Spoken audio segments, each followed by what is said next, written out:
Hi everyone, my name is Dr. Sarah Gordon. I am the CEO and co-founder of Satarla Risk Management, and I am joined today by the wonderful Annie. Annie, do you want to introduce yourself?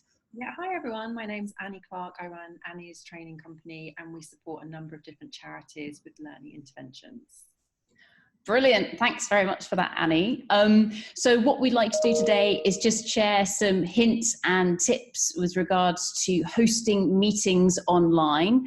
As we suspect, this is something that everybody around the world is getting very experienced at this present moment in time. So, Annie, with regards to hosting online meetings, what are your top 3 tips? So I think the first thing that I would say is that it's really important to start any virtual meeting strongly. So that might be that you include an element of fun. You might have a starter question, you might have some competition, but I think it's also really important, particularly at this time, to do a check-in with everyone as well. So 2 of my favorite models for doing a check-in are the 3 H's model. So you ask people what's been a highlight, a headache, and what's on the horizon. Or you can ask them what's a gift that they're bringing to today's session, and then also what's a hook, what's something that's holding you back.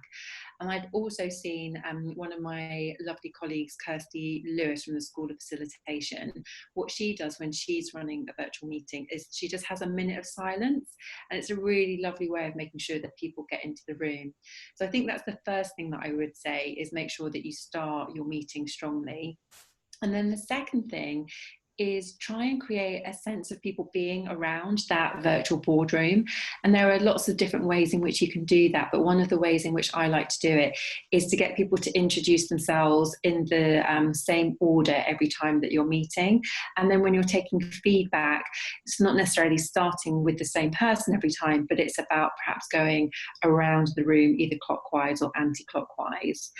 And then the other idea that I would share with people is go and have a look at the work of a lady called Nancy Klein. She wrote a book called Time to Think, and she just has so many brilliant suggestions in her book around how to facilitate meetings, both face-to-face and online.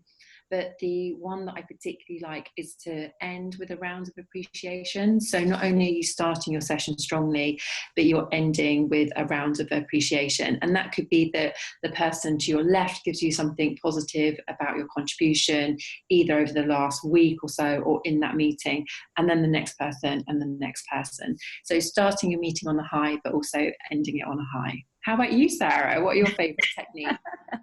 Brilliant. Well, no, I 100% agree with everything that you've just said there, Annie. And I think it's especially important at a time like this, where everybody is under immense stress as well.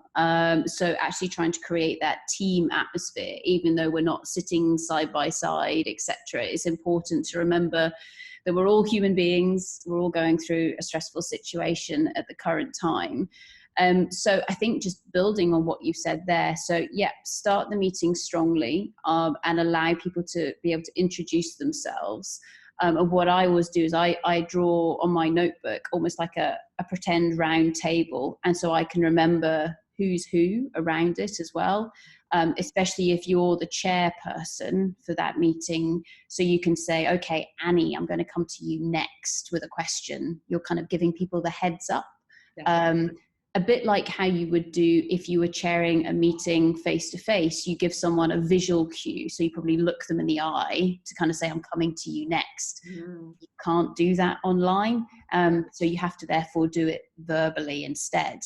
So remember to where you would usually do something visually, you have to do it verbally. Then secondly, in terms of starting the meeting strongly, once people have introduced themselves, is then recapping on what is the purpose of the meeting. So what are you actually trying to get out of it? What is the aim or the objective? Just to say the reason why we are all here is because of X. And so you can really land on that. Otherwise, sometimes online meetings, especially if people are unused to them, they can go off down rabbit holes, and it's quite We would never do that though, would we? Never, no.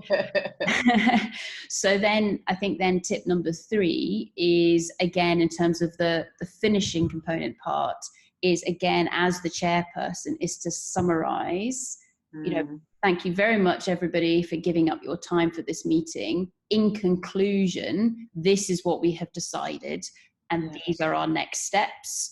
I will send out an email now just confirming this, with a link to where we need to get those documents from or something, so that you're making it really, really clear what the takeaways from that meeting are and what people need to do next.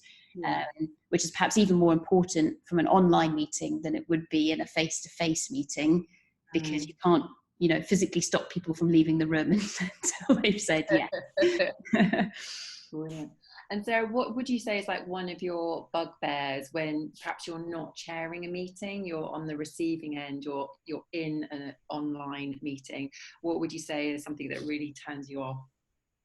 I think people mumbling, or where you can't quite hear somebody.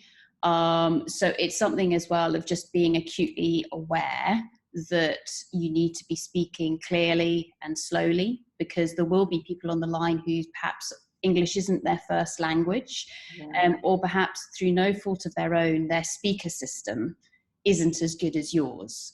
So I think just being really clear, and if you can't hear, then say so, so that then the chairperson can do something about it.